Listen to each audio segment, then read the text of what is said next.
There are some days that we gather in this building when it takes us a couple of minutes for us to begin to understand what worship will be about that day. I don't think today was one of those days, though. At the beginning of the service, when the brass started playing and you turned around and saw that cross coming up from the back of the church, I think it became clear to you pretty quickly that Pentecost is a day about celebrating. Pentecost is the third great festival of the church here. It's a day when we just put smiles on our faces and marvel at what God has done for us.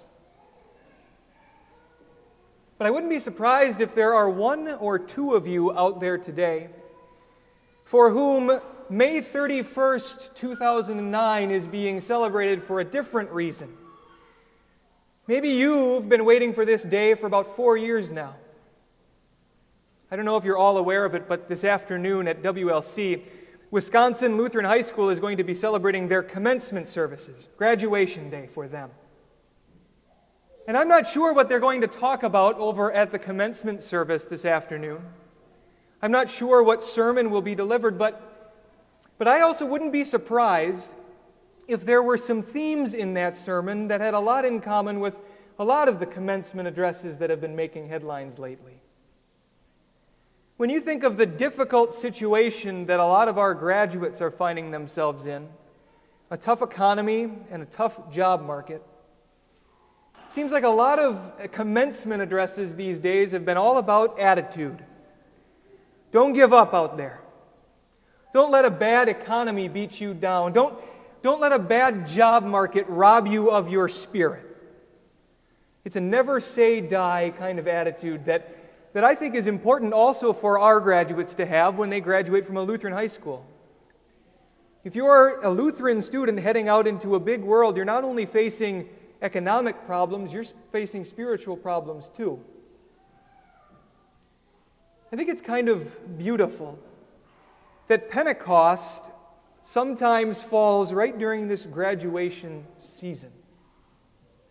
Because these messages of encouragement that we give our graduate, these messages to persevere, are messages that we need to hear as a church too sometimes. We face a tough world out there.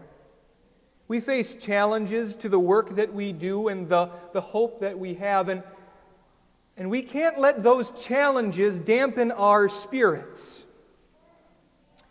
What is the spirit of the church? I'll tell you that it's a lot more than just an attitude. The spirit of the church is a person. We call him the Holy Spirit.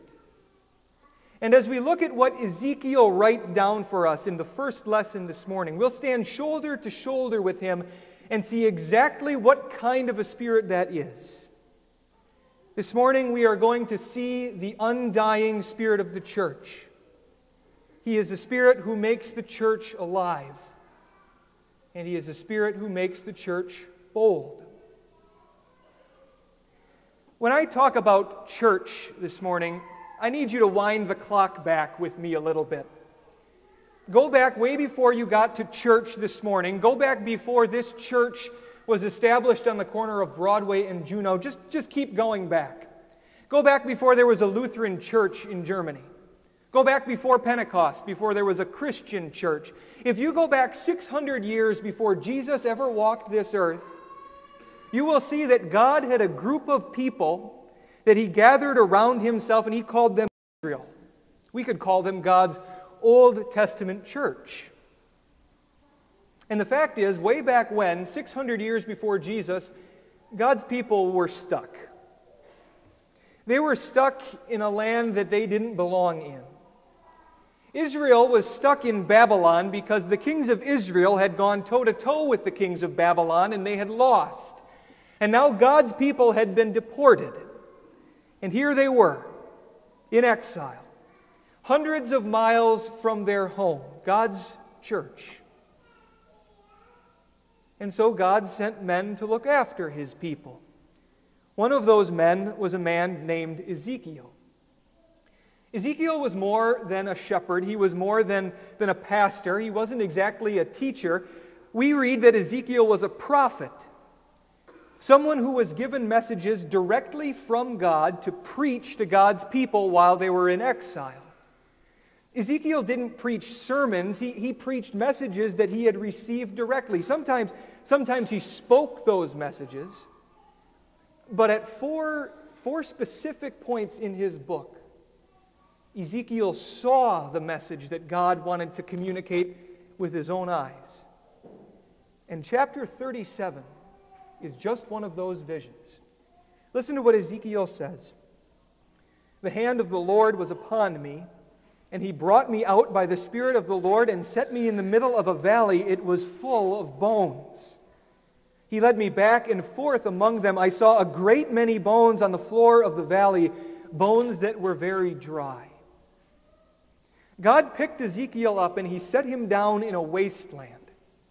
A depressing wasteland that was just as depressing as the spiritual wasteland that Israel had gotten themselves into.